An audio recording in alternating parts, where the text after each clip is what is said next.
दिन एक छोटा सा परिंदा अपने घोंसले में सो रहा था कि तेज बारिश शुरू हो गई। बारिश के साथ आंधी भी आई और उसका घोंसला एक दरख्त से नीचे गिर गया।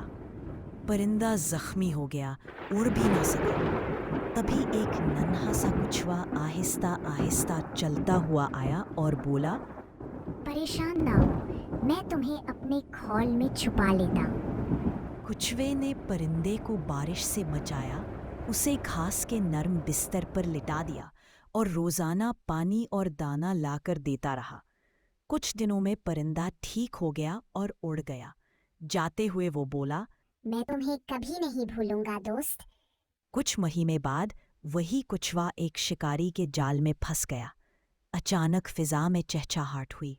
वही परिंदा अपने दोस्त को बचाने वापस आया। उसने जोर से चू चू की, दूसरे परिंदों को बुलाया, सबने मिलकर शोर मचाया और शिकारी को भगा दिया। कुछवा आजाद हो गया और दोनों दोस्त खुश हो गए।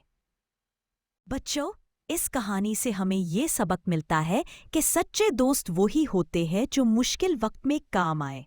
हमें दूसरों की मदद करनी चाहिए, चाहे वो हमसे कमज़ोर हो या मुख्तलिफ हों।